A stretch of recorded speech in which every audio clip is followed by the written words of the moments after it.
नमस्कार दोस्तों। डेट आज की देखो 14 अक्टूबर 2025 है। स्वागत है आपका एटोएल डिस्कशन में। आज देखो अलग अलग न्यूज़पेपर्स के ना 3 आर्टिकल हम डिस्कस करेंगे। सबसे पहले आर्टिकल हम डिस्कस करेंगे इंडियन एक्सप्रेस का, पब्लिक सर्विस के लिए जो रिक्रूटमेंट एग्जाम्स होते हैं उनमें रिफॉर्म्स से संबंधित। दूसरा आर्टिकल हम डिस्कस करेंगे प्रपोज्ड 130वें कॉन्स्टिट्यूशनल अमेंडमेंट बिल से संबंधित। तीसरा आर्टिकल हम डिस्कस करेंगे आरटीआई को 20 साल हो गए, ये भी इंडियन एक्सप्रेस का है। अरुणा राय और निखिल डे ने आर्टिकल लिखा है, जो आरटीआई लेकर आए थे, मतलब जिन्होंने शुरू में प्रोटेस्ट वगैरह किया था, एक्टिविज्म किया था आरटीआई लाने के लिए, तो उन्होंने ये आर्टिकल लिखा है। आरटीआई अमर रहे, इससे संबंधित ये आर्टिकल है। तो चलिए डिस्कशन स्टार्ट करते हैं। इसके बाद नेक्स्ट आर्टिकल देखो, पब्लिक सर्विस रिक्रूटमेंट एग्जाम्स में रिफॉर्म्स से संबंधित है। अभिनव कुमार ने यह आर्टिकल लिखा है। आप ना सिलेबस में जीएस पेपर 4 एथिक्स और जीएस पेपर 2 गवर्नेंस से इस आर्टिकल को रिलेट कर सकते हो। इंट्रोडक्शन काफी अच्छा दिया जाता है राइटर के द्वारा। सोचो, एक सोसाइटी क्या होती है? सोसाइटी बनती है लोगों से और उनके इंस्टीट्यूशंस से, और इस रिश्ते की सबसे इंपॉर्टेंट चीज है ट्रस्ट, यानी विश्वास। तो आर्टिकल की पहली लाइन है, trust is the bedrock of any society functioning. इसका मतलब है विश्वास एक नींव का पत्थर जैसा है। अगर नींव कमजोर हो तो इमारत गिर जाती है, समाज में इंस्टेबिलिटी आ जाती है। जब आप देखो एक फॉर्म भरते हो ना एग्जाम का, तो आपको विश्वास होता है कि वो जो एग्जाम है वो फेयर होगा। आपके माता पिता आप पर पैसा और उम्मीद लगाते हैं इस विश्वास के साथ कि बच्चे की जो मेहनत है वो सफल होगी। और इंडिया में जो गवर्नमेंट जॉब है वो देखो सिर्फ जॉब नहीं है, ये इकोनॉमिक सिक्योरिटी का टिकट है। मतलब खास करके लोअर मिडिल क्लास और गरीब परिवारों को उम्मीद होती है कि अगर ये एग्जाम क्लियर हो गया, जो भी एग्जाम है, एसएससी का, रेलवे का, यूपीएससी का, तो परिवार को उम्मीद होती है कि अगर बच्चे ने ये एग्जाम क्लियर कर दिया तो पूरा जो परिवार है वो फिर मतलब इकोनॉमिक क्राइसिस से नहीं जूझेगा और इकोनॉमिक सिक्योरिटी आ जाएगी एग्जाम क्लियर करने से। और बहुत सारे लोगों के लिए ये जो एग्जाम है ना, ये सोशल मोबिलिटी का रास्ता भी खोलता है। मतलब समाज में रिस्पेक्ट दिलवाने का काम करता है। बच्चा अगर सरकारी नौकरी में आ गया तो समाज में रिस्पेक्ट मिलती है, irrespective of what is your cast, class, मतलब जो भी है। तो वो लोग जो ये फॉर्म भरते हैं ना एग्जाम का, उनके लिए इकोनॉमिक सिक्योरिटी का टिकट है, सोशल मोबिलिटी का रास्ता है, यानी एक पीढ़ी को गरीबी से निकालकर मिडिल क्लास में लाने का जरिया है। आप ना एक बार डेटा पे नजर डालिए। यूपीएससी का फॉर्म आपको पता है 10 लाख से ज्यादा एप्लीकेशंस फिल होती हैं, वो बात अलग है। एक्चुअल एग्जाम 5 लाख लोग ही देने आते हैं, लेकिन सीट्स कितने? सीट्स 1000 से भी कम। और एसएससी, सीजीएल या फिर बैंकिंग एग्जाम्स हैं, इन एग्जाम्स में तो करोड़ों एप्लीकेशंस फिल की जाती हैं। ये नंबर्स दिखाते हैं कि ये एग्जाम कितने लोगों के लिए उम्मीद की किरण है। और देखो पब्लिक सर्विस कमीशंस, चाहे वो यूपीएससी हो या फिर स्टेट पब्लिक सर्विस कमीशन हो, मेनली देखो एग्जाम कंडक्ट करते हैं ना, स्टूडेंट्स को सिलेक्ट करते हैं जॉब के लिए, तो 2 ऑब्जेक्टिव्स वो अचीव करते हैं। एक तो देखो मेरिटोक्रेसी, यानी योग्यता को आगे रखना, जो सबसे कैपेबल है वो लोग सिलेक्ट हों। और दूसरा सोशल जस्टिस। सोशल जस्टिस मतलब सामाजिक न्याय, रिजर्वेशन के थ्रू उन सेक्शंस को मौका देना जो देखो ऐतिहासिक रूप से काफी पीछे रह गए हैं। तो ये 2 ऑब्जेक्टिव्स अचीव किए जाते हैं पब्लिक सर्विस कमीशंस के द्वारा एग्जाम कंडक्ट करते वक्त। और ये इकोनॉमिक सिक्योरिटी, पब्लिक फेथ, ये पॉइंट तो हम डिस्कस कर चुके हैं। लेकिन देखो जब इस सिस्टम पे विश्वास उठने लगता है ना, तो फिर आग लगती है, वायलेंट प्रोटेस्ट होते हैं। क्योंकि सिर्फ एक एग्जाम का कैंसिल होने वाली बात ये नहीं है, ये लाखों लोगों के सपने के टूटने वाली बात है। पिछले 10 सालों में ये जो विश्वास है ना एस्पायरेंट्स का एग्जाम सिस्टम में, बार बार टूटा है। आर्टिकल कहता है कि सेंट्रल लेवल पे ना यूपीएससी के हालात फिर भी बेहतर हैं। चलो माना पूजा खेड़कर वाला केस सामने आया, कैसे पूजा खेड़कर ने पूरे सिस्टम को बायपास कर दिया। मतलब 2 फर्जी डिसेबिलिटी के सर्टिफिकेट दिए, ओबीसी सर्टिफिकेट फर्जी बनवा लिया। उसके फादर के पास में 40 करोड़ की एसेट थी। लोकसभा इलेक्शन लड़ते वक्त उसके फादर ने जो एफिडेविट डिक्लेयर किया था उससे पता लगता है। और भी कैंडिडेट्स पे आरोप लगते हैं।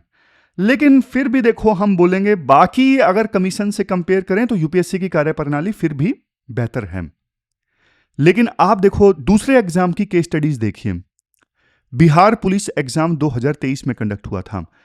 यहां पे देखो प्रोक्सीज का इशू सामने आया। प्रोक्सी मतलब आपकी जगह कोई और एक्सपर्ट एग्जाम दे रहा है, मुन्ना भाई स्टाइल, और पेपर लीक की भी खबरें सामने आई। फिर पंजाब पीपीएससी का स्कैम सामने आया 2021 में। यहां पे देखो पूरा सिस्टमिक फेलियर सामने आया, यानी सिस्टम के अंदर के लोग ही पेपर लीक करवा रहे थे पैसा लेके, रिश्वत लेके। Uttar Pradesh and waste Bengal. उत्तर प्रदेश में RO ARO and police constable exam paper leak हो गया, इसकी वजह से कैंसिल करना पड़ा। काफी विरोध हुआ था, उसके बाद सरकार पे प्रेशर आया और तब जाके सरकार ने पेपर कैंसिल किया। अदरवाइज पहले तो वो बोल रहे थे सब ठीक है, सब ठीक है, सब चंगा सी। वेस्ट बंगाल का जो एसएससी रिक्रूटमेंट एग्जाम है वो तो देखो नेशनल न्यूज बना, जिसमें बड़े बड़े नेता और बड़े बड़े जो ऑफिशियल्स थे वो भी शामिल थे। Uttarakhand UK triple SC exam junior level post के एग्जाम था और इसमें करप्शन और पेपर लीक सामने आया था। पब्लिक का गुस्सा इतना था कि चीफ मिनिस्टर को इसमें ना सीबीआई इंक्वायरी करवानी पड़ी थी। और राजस्थान का रीट एग्जाम 2021 में हुआ था, इसमें लीक हुआ। ये देखो टीचर एलिजिबिलिटी टेस्ट का पेपर था और एजुकेशन बोर्ड से ही पेपर लीक हो गया था। फिर मध्य प्रदेश का व्यापम, जो ये व्यापम स्कैम था, ये तो देखो शायद आजाद भारत का सबसे बड़ा रिक्रूटमेंट स्कैम है। इसमें एग्जाम माफिया, ऑफिशियल्स, पॉलिटिशियंस सब शामिल थे। सिर्फ पेपर लीक नहीं था बल्कि ओएमआर सीट तक बदली गई थी इस स्कैम में। और ये परफेक्ट एग्जाम्पल है कि करप्शन सिस्टम में कितना गहरा जा सकता है।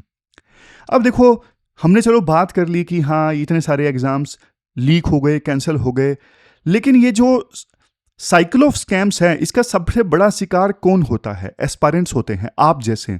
आर्टिकल इस दर्द की आवाज को उठाता है, कितनी फाइनेंशियल कॉस्ट आती है। अब एक एस्पायरेंट जब तैयारी करता है तो कोचिंग करता है, बुक्स खरीदता है, रेंट पे रहता है, लाखों रुपए खर्च करता है, और एग्जाम कैंसल मतलब एक्स्ट्रा खर्चा। बात सिर्फ खर्चे की नहीं है, इमोशनल कॉस्ट देखिए। साल दर साल तैयारी, परिवार का प्रेशर, दोस्तों की शादी हो रही है, उनकी जॉब लग रही है और आप एक बंद कमरे में बैठे हैं। फिर पता चलता है कि पेपर लीक हो गया, एग्जाम कैंसिल हो गया, फिर से वही साइकिल। इससे देखो एस्पायरेंट्स में आती है डिल्यूजनमेंट, मतलब एक ऐसी नफरत जिसमें उनको लगता है कि सिस्टम पूरी तरह से ब्रोकन है और हम इस ब्रोकन सिस्टम के सामने पूरी तरह से लाचार हैं। हमारी सालों की जो मेहनत है वो कोई नहीं समझता। मतलब देखो ये जो exam leak and exam cancel वाली जो बीमारी है ना, बहुत सीरियस है। और देखो किसी भी बीमारी का इलाज करना है ना, तो सबसे पहले हमें ये पता लगाना चाहिए बीमारी आखिरकार हुई क्यों है, मतलब बीमारी की जड़ क्या है।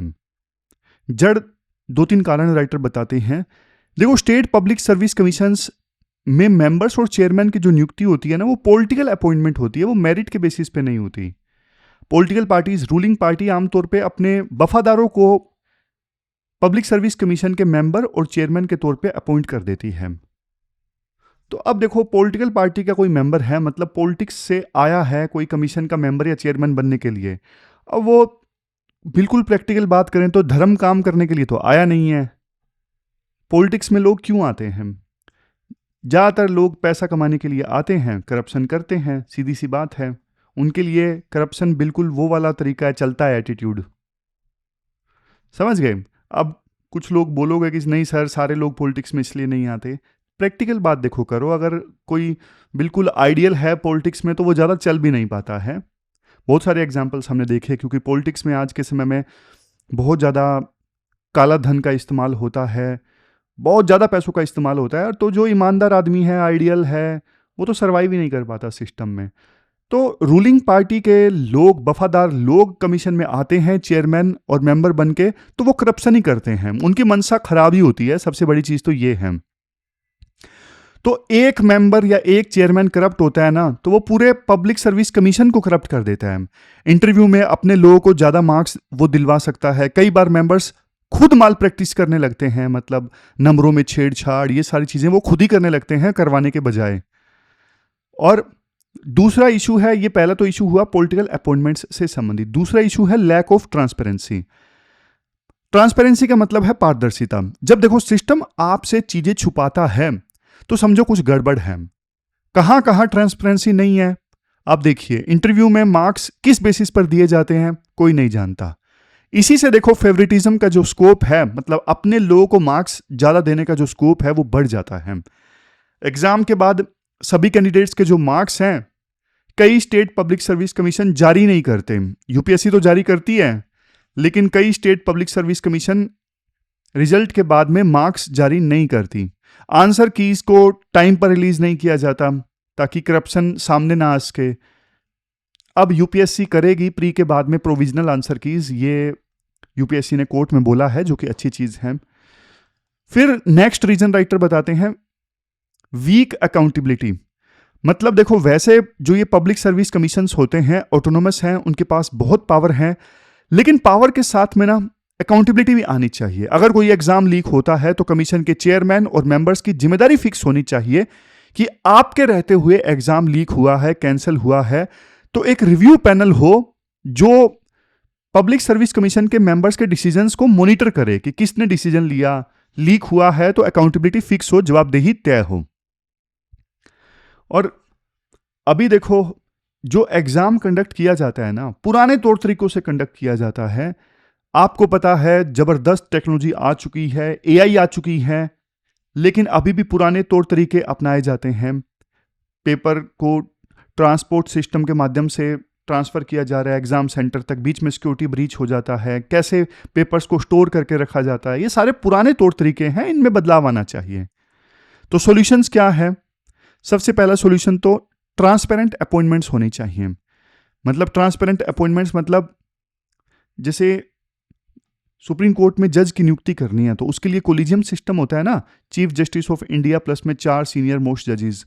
तो एक कोलिजियम होना चाहिए पब्लिक सर्विस कमीशंस के मेंबर को अपॉइंट करने के लिए। उस कोलिजियम में सीएम हो, लीडर ऑफ अपोजिशन हो और chief justice of high court हो।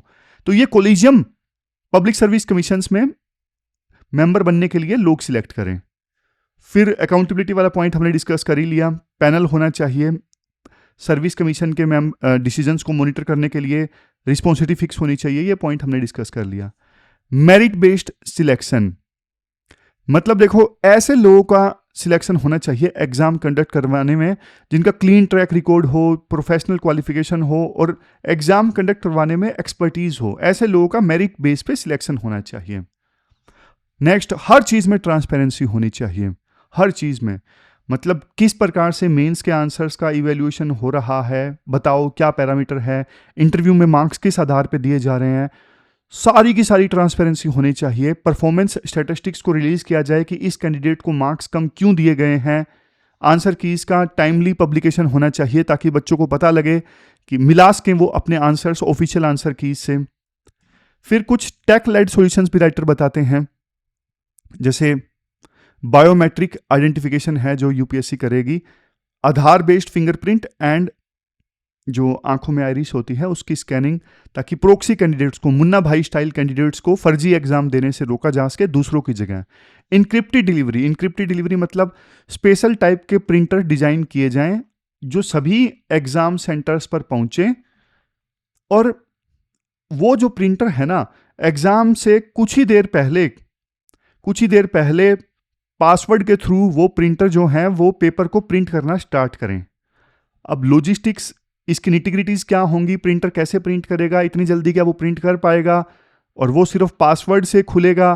तो ये चीजें देखो, इन पे काम किया जा सकता है। कहने का मतलब ये है इनक्रिप्टेड डिलीवरी का समय आ गया है, बजाय ट्रक में पेपर रख के ले जाया जाए एग्जाम सेंटर तक, वो तरीका पुराना हो गया है।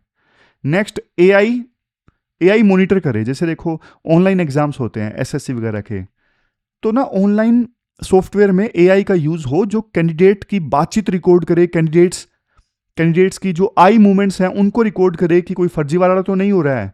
तो एआई की सहायता से हम कैंडिडेट्स की मूवमेंट को ट्रैक करके ये पता लगा सकते हैं कि कहां पे फर्जीवाड़ा हुआ है। तो इस टेक्नोलॉजी इस प्रकार से इंक्लूड की जाएगी तो काफ़ी बेनिफिट्स हैं। ट्रांसपोर्टेशन रिस्क एलिमिनेट हो जाएगा, ह्यूमन इंटरवेंशन कम हो जाएगी, रियल टाइम मॉनिटरिंग हो सकती है, ट्रांसपेरेंट इवेल्युएशन हो सकता है, अकाउंटेबिलिटी की ऑडिट ट्रेल फिक्स की जा सकती है, किसकी गलती है, कॉस्ट इफेक्टिव है लॉन्ग टर्म में। फिर कुछ लीगल फ्रेमवर्क की बात की जाती है। जैसे देखो, उत्तराखंड एक बढ़िया कानून लेके आया, एंटी कोपिंग लॉ 2023। इसमें ना कोपिंग माफिया के लिए उम्र कैद और 10 करोड़ तक के जुर्माने का प्रावधान है, उनकी प्रॉपर्टी भी जब्त की जा सकती है। ऐसे कानून देखो हर स्टेट में लागू होने चाहिए। एक सेंट्रल लेजिस्लेशन आया था, पब्लिक एग्जामिनेशन एक्ट 2024, ये भी एक बहुत बड़ा कदम है। ये पार्लियामेंट से पास हुआ था कानून। यूपीएससी, एसएससी, रेलवे, बैंकिंग जैसे एग्जाम्स पे ये लागू होता है। इसमें देखो ये प्रावधान है, ऑर्गेनाइज्ड पेपर लीक अगर कोई करवाता है तो उसके लिए 10 साल तक की जेल और 1 करोड़ तक का जुर्माना। फिर fast track courts, justice delayed is justice denied. देखो इन स्कैम्स के केसेस ना सालों तक चलते हैं, तो इनके लिए ना स्पेशल फास्ट ट्रैक कोर्ट्स बनने चाहिए ताकि 6 महीने से 1 साल के अंदर फैसला हो सके। लास्ट में राइटर बोलते हैं, देखो एडमिनिस्ट्रेटिव लेवल पे ना एक नेशनल रेगुलेटरी बॉडी इस्टेब्लिश की जा सकती है, और ये ना सभी स्टेट्स के रिक्रूटमेंट प्रोसेस को रेगुलेट करेगी, ऑडिट करेगी, और अलग अलग पब्लिक सर्विस कमीशंस के लिए स्टैंडर्ड सेट करेगी। शायद देखो ये जो एक्स्ट्रा काम है इवन यूपीएससी को भी दिया जा सकता है, या फिर नई बॉडी बनाई जा सकती है। दूसरा देखो, सिविल सोसाइटी का भी बड़ा रोल है। वॉचडॉग जो ऑर्गेनाइजेशंस होती हैं या फिर सिटीजन्स ग्रुप हैं, उनको भी रिक्रूटमेंट प्रोसेस में ना ओवरसाइट करना पड़ेगा, देखरेख करनी पड़ेगी। और इससे क्या होगा, इससे अकाउंटेबिलिटी फिक्स होगी, प्रेशर आएगा पब्लिक सर्विस कमीशंस पे कि ऐसा नहीं है कि हम कुछ भी करें, कोई देखने वाला नहीं है, हमें देखा जा रहा है प्रेशर ग्रुप्स के द्वारा, सिविल सोसाइटी ऑर्गेनाइजेशंस के द्वारा।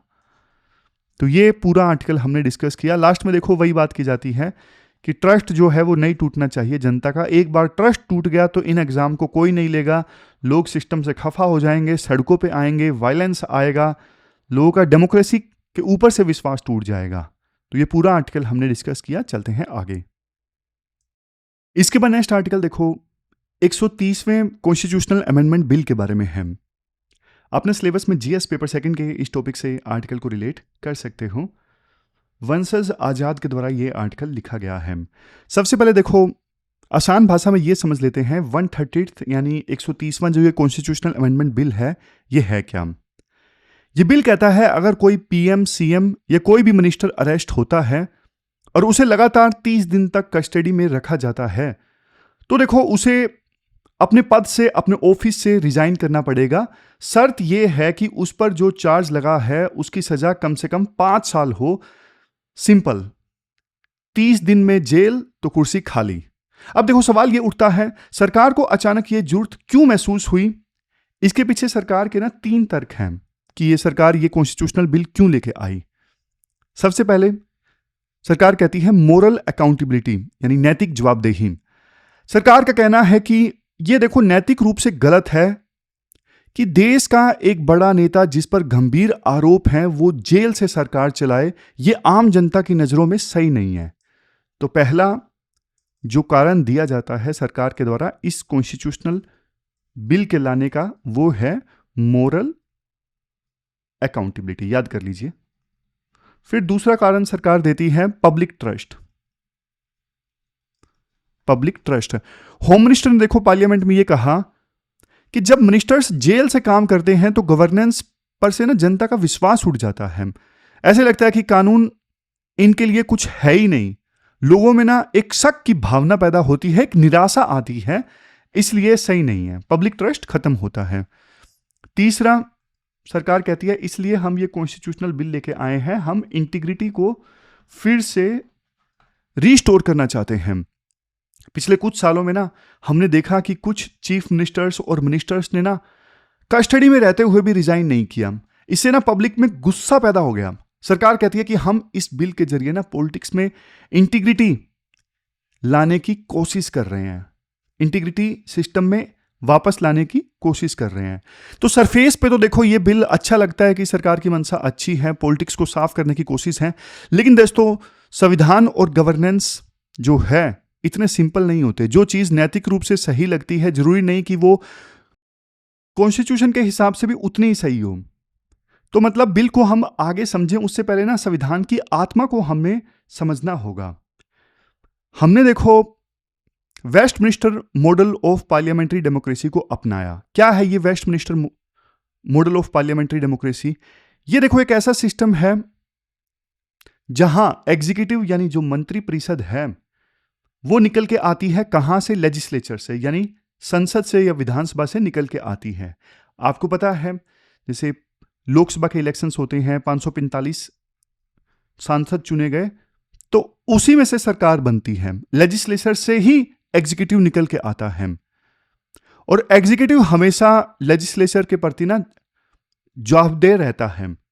मतलब जो सरकार चुनी जाती है ना, उसको पार्लियामेंट में, विधानसभा में जवाब देना पड़ता है। इस मॉडल को ना हमारे संविधान में आर्टिकल 75 और आर्टिकल 164 में डाला गया है। आर्टिकल 75 क्लोज 1 और आर्टिकल 164 क्लोज 1, ये दोनों क्या कहते हैं? ये कहते हैं कि प्रेसिडेंट पीएम को अपॉइंट करेंगे और गवर्नर सीएम को अपॉइंट करेंगे, और सरकार में बाकी मिनिस्टर्स की जो अपॉइंटमेंट है, नियुक्ति है, वो देखो पीएम और सीएम की सलाह पर होगी। यहां पे देखो आर्टिकल 75 सेक्शन 1, आर्टिकल 164 सेक्शन 1, दोनों में सलाह का मतलब जानते हो क्या है? सलाह का मतलब ऑर्डर है। मतलब पीएम और गवर्नर मना नहीं कर सकते। इसे कहते हैं प्रिंसिपल ऑफ प्राइम मिनिस्ट्रियल या फिर चीफ मिनिस्ट्रियल प्रीरोगेटिव, यानी प्रधानमंत्री या फिर मुख्यमंत्री का विशेषाधिकार कि वो अपनी टीम खुद चुनते हैं। समझ रहे हो? तो मतलब सीएम और पीएम डिसाइड करते हैं कि उनका जो मिनिस्टर है वो कौन होगा। ये साफ तौर पे लिखा गया है आर्टिकल 75 के सेक्शन 1 में और आर्टिकल 164 के सेक्शन 1 में। अब देखो आर्टिकल 75 सेक्शन 3, आर्टिकल 164 सेक्शन 2, ये दोनों जो आर्टिकल्स हैं ना, ये वेस्टमिनिस्टर मॉडल का दिल है। इसे कहते हैं principle of collective responsibility. Principle of collective responsibility का क्या मतलब है कि पूरी जो काउंसिल ऑफ मिनिस्टर्स है वो एक टीम की तरह काम करती है। वो एक साथ तैरती है और एक साथ डूबती है। अगर पीएम या सीएम रिजाइन करते हैं तो पूरी सरकार को रिजाइन करना पड़ता है। उनकी जवाबदेही पार्लियामेंट या फिर असेंबली के प्रति है, किसी कोर्ट या पुलिस के प्रति नहीं है।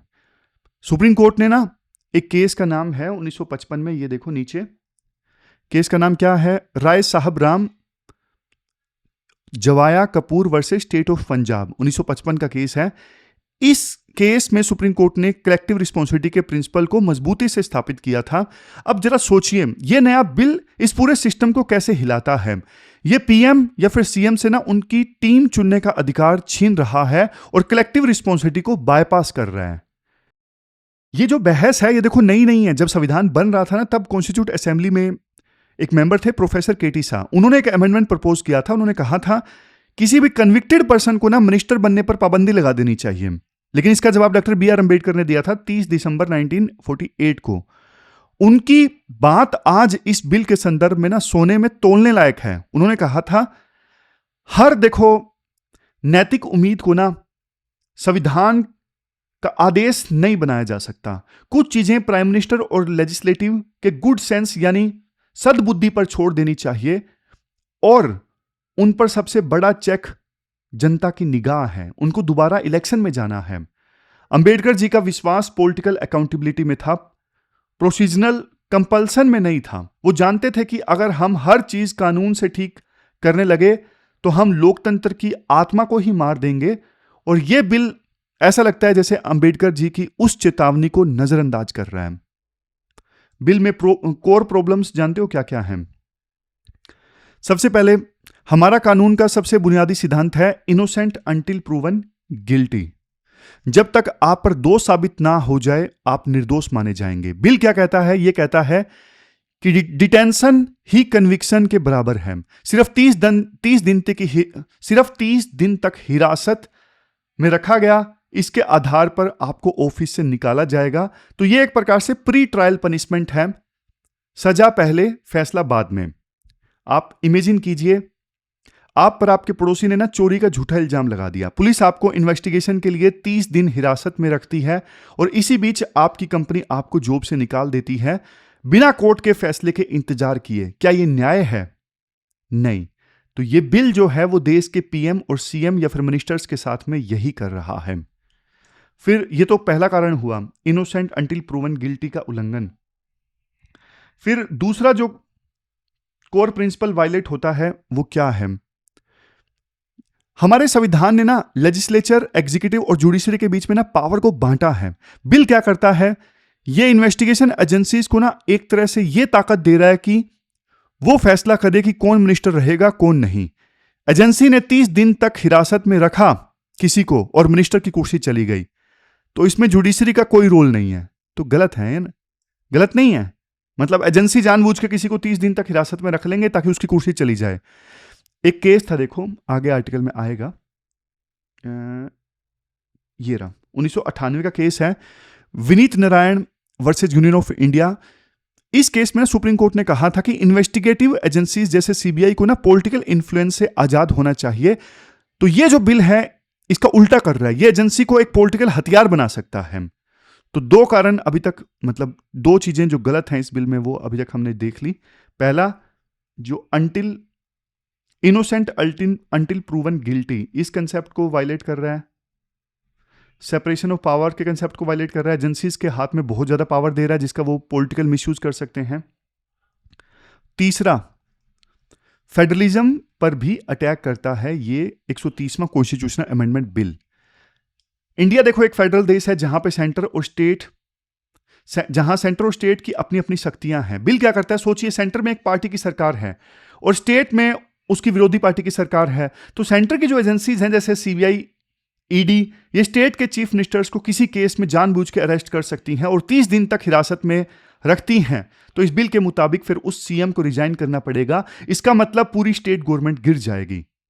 तो ये एक चुनी हुई सरकार को बिना फ्लोर टेस्ट के गिराने वाली बात हो गई, समझ गए? तो सेंट्रल गवर्नमेंट जो है वो मिसयूज कर सकती है इस प्रोविजन का।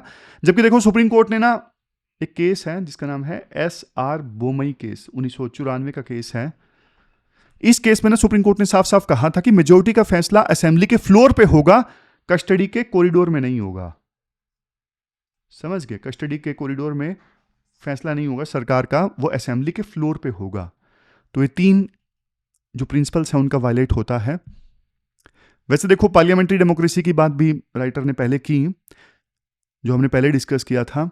हमारे सिस्टम में सरकार देखो तब गिरती है जब वो सदन में अपना विश्वास खो देती है, नो कॉन्फिडेंस मोशन जब पास हो जाता है। लेकिन ये एक नई शर्त डाल रहा है ये बिल, अब सरकार सदन में बहुमत होते हुए भी गिर सकती है अगर उसका नेता 30 दिन तक हिरासत में चला जाए तो ये सारी कमियां हैं इस बिल में। वे फॉरवर्ड में क्या बताया जाता है, ये रहो SR बोमई वाला केस। मैं थोड़ा वैसे बताता हूं ना, सरकार क्यों लेके आई 3 कारण और क्यों गलत है 4 कारण। आर्टिकल फ्लो में होता है लेकिन मैं थोड़ा पॉइंट बता देता हूं ताकि याद हो जाए आपको। फिर देखो वे फॉरवर्ड में क्या बोला जाता है। देखो अगर हमें पॉलिटिक्स में भ्रष्टाचार अगर खत्म करना है तो फिर देखो बेटर अल्टरनेटिव ये हो सकते हैं। सबसे पहला बेटर अल्टरनेटिव क्या हो सकता है जो आर्टिकल में बताया जाता है, अल्टरनेटिव नंबर 1, अगर डिस्क्वालिफिकेशन लानी है तो वो डिटेंशन पर नहीं होनी चाहिए कि 30 दिनों तक डिटेन किया, कुर्सी चली गई, नहीं, बल्कि तब होनी चाहिए जब कोर्ट किसी गंभीर मामले में चार्जेस फ्रेम कर ले। चार्जेस फ्रेम हो जाए, चार्जेस फ्रेम करना एक जुडिशियल प्रोसेस है जहां जज प्रथम दृष्टिता यह देखता है कि किस केस में दम है किस में नहीं है। यह सिर्फ अरेस्ट नहीं है, समझ रहे हो? अरेस्ट में तो 30 दिन तक अरेस्ट कोई भी कर सकता है, लेकिन चार्जेस फ्रेम होना गंभीर मामला है, जुडिशरी करती है, तो तब कुर्सी जाए तो ज्यादा अच्छा है। पहला अल्टरनेटिव ये हो सकता है। दूसरा अल्टरनेटिव, या तो देखो आप एजेंसीज को इतना आजाद कर दो, इतना इम्पार्शियल बना लो कि वो अरेस्ट बहुत सोच समझ के करें, बिना पॉलिटिकल बायस के करें। ये अल्टरनेटिव तो मुझे ज्यादा अच्छा लगता नहीं है, ऐसा होता नहीं है सही मायनों में। सही बताऊं तो एजेंसीज जो हैं वो तो पॉलिटिकल बायस के साथ ही काम करती हैं हमेशा, चाहे सरकार किसी की भी हो। तो ये 2 अल्टरनेटिव राइटर देते हैं।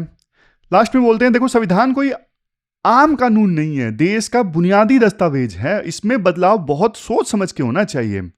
लेकिन सरकार बिना सोचे समझे कंसल्ट किए बदलाव कर रही है, जो कि गलत है। हमारी डेमोक्रेसी का जो ढांचा है, स्ट्रक्चर है, वो बिगड़ जाएगा इससे। तो ये पूरा आर्टिकल हमने डिस्कस किया। इसके बाद नेक्स्ट आर्टिकल देखो, आरटीआई यानी राइट टू इंफॉर्मेशन एक्ट के 20 साल पूरे होने से संबंधित है। निखिल डे और अरुणा रॉय ने ये आर्टिकल लिखा है। इन दोनों का देखो सबसे ज़्यादा इंपॉर्टेंट रोल था आरटीआई के आने में। इन्होंने बहुत ज़्यादा संघर्ष किया था, दोनों एक्टिविस्ट हैं। तो इन्होंने ये आर्टिकल लिखा है, द आरटीआई इज डेड। आप देखो सिलेबस में ना जीएस पेपर 2 गवर्नेंस और देखो जीएस पेपर 4 एथिक्स से इस आर्टिकल को रिलेट कर सकते हो। शुरुआत में देखो इंट्रोडक्शन में क्या बोला जाता है आर्टिकल में, राजस्थान का एक छोटा सा शहर बेवाड़, छोटा सा शहर है जिसे देखो आरटीआई सिटी भी कहा जाता है। क्योंकि देखो आरटीआई कानून की जो नींव है इसी बेवाड़ सिटी में रखी गई थी। ये बात है लगभग 30 साल पुरानी। सरकारी ऑफिस में ना सब कुछ बंद दरवाजों के पीछे होता था। पता ही नहीं चलता था कि राशन की दुकान पर गेहूं पूरा क्यों नहीं मिल रहा है या सड़क बनाने का पैसा कहाँ जा रहा है, कुछ नहीं पता लगता था। तो उस समय MKSS क्या है, मजदूर किसान शक्ति संगठन, जिसे अरुणा रॉय जैसे जो सोशल एक्टिविस्ट हैं वो लीड कर रहे थे। इन्होंने देखो एक सिंपल मांग रखी। सिंपल मांग क्या थी, हमारा पैसा हमारा हिसाब, हमारा पैसा हमारा हिसाब, आवर मनी आवर अकाउंट। उनका कहना था कि जो पैसा हम टैक्स के रूप में दे रहे हैं उसका हिसाब मांगना हमारा हक है। और इसी मांग को लेकर देखो बेवाड़ में ना एक जगह है, बेवाड़ में एक जगह है चंग गेट, वहां पे एक धरना स्टार्ट हुआ था। ये आम लोगों की लड़ाई थी और इस संघर्ष का नतीजा ये निकला 2005 में आता है आरटीआई एक्ट।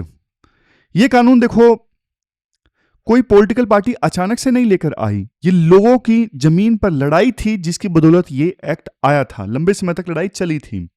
इसलिए देखो बेवाड़ में ना, जो राजस्थान का एक छोटा सा शहर है, बेवाड़ में आज एक आरटीआई म्यूजियम बन रहा है ताकि आने वाली जनरेशन्स को पता चले कि आम आदमी जब एक हो जाए तो देश में कितना बड़ा बदलाव ला सकता है।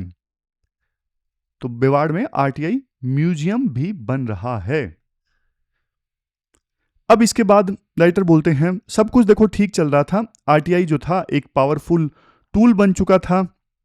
लोग इसे सरकारी काम में देरी, करप्शन सब कुछ एक्सपोज कर रहे थे आरटीआई की सहायता से। बट देखो अब सीन में एक नया प्लेयर आता है जिसका नाम है digital personal data protection act 2023 यानी DPA act 2023, digital personal data protection act. इसका देखो ऑफिशियल मकसद तो बहुत नेक है, अच्छा है, मतलब आपके और मेरे पर्सनल डेटा को प्रोटेक्ट करना, जैसे आपका फोन नंबर, एड्रेस, ये सब मिसयूज ना हो, इसे रोकना।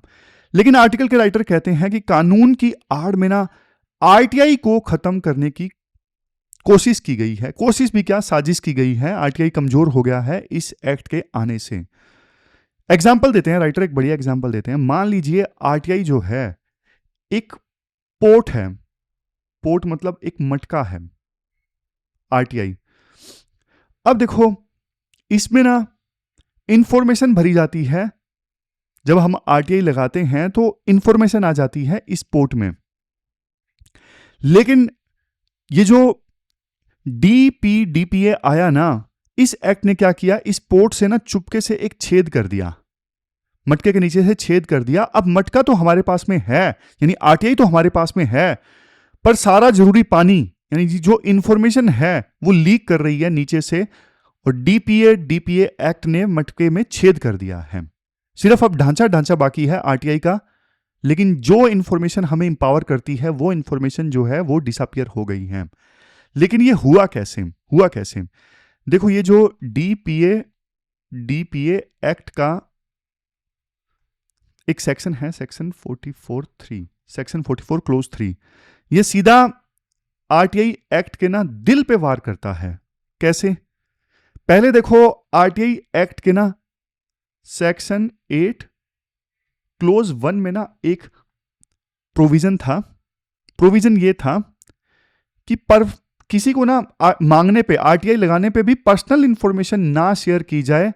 अगर देखो वो पर्सनल इंफॉर्मेशन किसी पब्लिक एक्टिविटी या पब्लिक इंटरेस्ट से उस इंफॉर्मेशन का कोई लेना देना ना हो, तो फिर ऐसी पर्सनल इंफॉर्मेशन को लीक ना किया जाए। समझ रहे हो?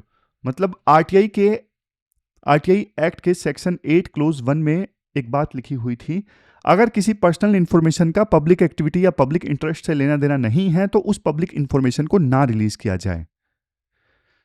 मान लीजिए एक ऑफिसर ने टेंडर किसी कंपनी को दिया, यह उस ऑफिसर का नाम और डिसीजन है जो कि पर्सनल लग सकता है, लेकिन क्योंकि देखो ये पब्लिक एक्टिविटी है, टेंडर जिसमें पब्लिक का पैसा लगा है, तो ये इंफॉर्मेशन आरटीआई के तहत मिल जाती थी। लेकिन अब क्या बदल गया है? अब देखो ये जो एक्ट है ना, डीपीए एक्ट 2023, ये अब साफ साफ बोलता है कि पर्सनल इंफॉर्मेशन डिस्क्लोज ना की जाए। यानी पब्लिक एक्टिविटी, पब्लिक इंटरेस्ट, वो वाली जो लाइन है ना, वो डिलीट कर दी गई है और सिर्फ ये लिखा गया है अब इस एक्ट के आने के बाद में, आरटीआई एक्ट के सेक्शन 8 क्लोज 1 में, कि पर्सनल इंफॉर्मेशन ना डिस्क्लोज की जाए। चाहे वो पर्सनल इंफॉर्मेशन पब्लिक एक्टिविटी या पर्सनल पब्लिक इंटरेस्ट से रिलेटेड हो, तो भी उस पर्सनल इंफॉर्मेशन को ना डिस्क्लोज किया जाए। तो ये तो गलत हो गया ना यार। अगर पब्लिक एक्टिविटी या पब्लिक इंटरेस्ट है तो पर्सनल इंफॉर्मेशन को डिस्क्लोज किया जाए ना। अब अगर आप देखो, पूछेंगे कि टेंडर किस ऑफिसर ने पास किया, तो पीआईओ यानी पब्लिक इंफॉर्मेशन ऑफिसर कह सकता है, सॉरी ऑफिसर का नाम उनकी पर्सनल इंफॉर्मेशन है, हम नहीं दे सकते। किसने राशन कार्ड लिस्ट में गड़बड़ की, सॉरी पर्सनल इंफॉर्मेशन है, हम नहीं दे सकते। किसने सरकारी जमीन पर कब्जा किया, सॉरी पर्सनल इंफॉर्मेशन है, हम नहीं दे सकते। अब आपको ना गोलमाल जवाब मिलेंगे, पर देखो किसने गलत किया ये कभी आपको पता ही नहीं चलेगा। पता ही नहीं चलेगा तो फिर अकाउंटेबिलिटी फिक्स कैसे होगी? और सबसे बड़ा ब्लो जानते हो क्या है? सबसे बड़ा धक्का, आरटीआई एक्ट में ना एक क्रांतिकारी लाइन लिखी हुई थी। वो क्रांतिकारी लाइन बोलती थी, जो इंफॉर्मेशन पार्लियामेंट या विधानसभा में डिस्क्लोज की जा सकती है, वहां पे देने से अगर मना नहीं किया जाता है, तो वो इंफॉर्मेशन फिर किसी आम नागरिक को देने से भी मना नहीं किया जा सकता है। तो मतलब ये लाइन ना किसी भी सिटीजन को एमपी एमएलए के बराबर खड़ा करती थी। लेकिन देखो डीपीए एक्ट ने ना इस लाइन को डिलीट कर दिया। इसका मतलब अब सरकार कह सकती है हम ये जानकारी सिर्फ एमपी एमएलए को देंगे, आपको नहीं देंगे। इससे आम नागरिक का जो दरवाजा है, आम नागरिक का जो दर्जा है, वो कम कर दिया गया है। इन बदलावों का सीधा सीधा असर देखो करप्शन पे पड़ेगा। अब देखो बिना नाम के तो आरटीआई से नाम नहीं पता लगेगा, तो बिना नाम के तो करप्शन एक्सपोज करना नामुमकिन है। हमारे पास कई एग्जाम्पल हैं जहां आरटीआई ने देखो बड़े बड़े घोटाले जो हैं वो एक्सपोज किए हैं। जैसे देखो कुछ एग्जाम्पल्स की बात करें, आदर्श हाउसिंग सोसाइटी स्कैम मुंबई में आरटीआई से ये पता लगा कि कारगिल के शहीदों की विधवाओं के लिए जो फ्लैट बने थे ना, उनको नेताओं ने और बाबुओं ने अपने नाम पे करवा लिया। समझ गए? और कॉमनवेल्थ गेम्स स्कैम दिल्ली में सामने आया कि किन कॉन्ट्रैक्ट्स में गड़बड़ी हुई, किसने की, ये सब आरटीआई से बाहर आना शुरू हुआ।